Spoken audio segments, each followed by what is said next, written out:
সারা বিশ্ব যেখানে মেতেছে আতশবাজি, নাচ গান আর আনন্দ উৎসবের মধ্য দিয়ে নতুন বছরকে শুভেচ্ছা জানাতে, তখন একটু নিরাপদ আশ্রয় আর খাবারের সন্ধানে গাজার এক প্রান্ত থেকে অন্য প্রান্তে পালিয়ে বেড়াচ্ছেন নিরীহ ফিলিস্তিনিরা।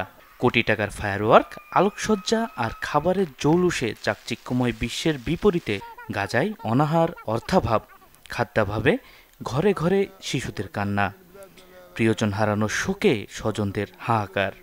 একদিকে বিশ্বের বিভিন্ন প্রান্তে আলোর ঝলকানি, অন্যদিকে জ্বালানির অভাবে পুরো গাজা এখন অন্ধকারে ঢাকা। নববর্ষের দিনেও গাজায় হামলা অব্যাহত রেখেছে ইসরায়েলি বাহিনী। উত্তর গাজার জাবালিয়া এবং আল-বুরেইজ শরণার্থী শিবিরে ইসরায়েলি বাহিনীর হামলায় কমপক্ষে আরও ১৭ ফিলিস্তিনির নিহতের খবর জানায় আল জাজিরা। কয়েকদিনের ভারী বৃষ্টিতে অবরুদ্ধ এই উপত্যকা জুড়ে শত শত অস্থায়ী আশ্রয়কেন্দ্র প্লাবিত হয়েছে। ফলে বাস্তুচ্যুত ফিলিস্তিনিরা ভয়াবহ সংকটে পড়েছে। ইসরায়েলি বাহিনী মানবিক সহায়তা প্রবেশেও বাধা দিচ্ছে বলে জানা যাচ্ছে। এমন পরিস্থিতিতে খাদ্য, বাসস্থান, চিকিৎসা সহ প্রয়োজনীয় জিনিসের অভাবে বড় ধরনের বিপর্যয়ের মুখোমুখি হচ্ছে তারা।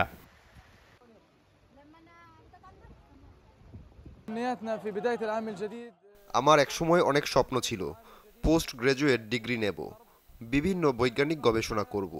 এই যুদ্ধ সব শেষ করে দিয়েছে।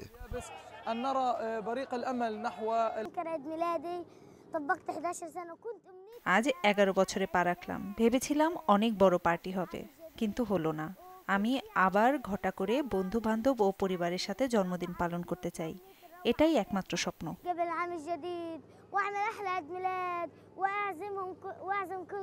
অবরুদ্ধ গাজা উপত্যকায় শীতের তীব্রতা ও প্রতিকূল আবহাওয়ায় একের পর এক শিশুর মৃত্যু হচ্ছে। ঔষধ সংকট, প্রয়োজনীয় চিকিৎসা সেবার ঘাটতিতে প্রাণ হারাচ্ছে 1 মাসের শিশু থেকে সব বয়সের সাধারণ মানুষ। 2023 সালের 7 অক্টোবর দক্ষিণ ইসরায়েলে আক্রমণ করে ফিলিস্তিনের স্বাধীনতাকামী সংগঠন হামাস। এতে প্রায় 1200 ইসরায়েলি নিহত হন এবং কমপক্ষে 250 জনকে অপহরণ করা হয়। এর জবাবে গাজায় ব্যাপক হামলা চালানো শুরু করে ইসরায়েল। গাজার স্বাস্থ্য মন্ত্রণালয়ের তথ্য মতে, ইসরায়েলের বিমান ও স্থল আক্রমণে 45,000-এর বেশি ফিলিস্তিনি নিহত হয়েছে। তাদের অর্ধেকের বেশি নারী ও শিশু। এছাড়া বাস্তুচ্যুত হয়েছেন লাখ লাখ মানুষ।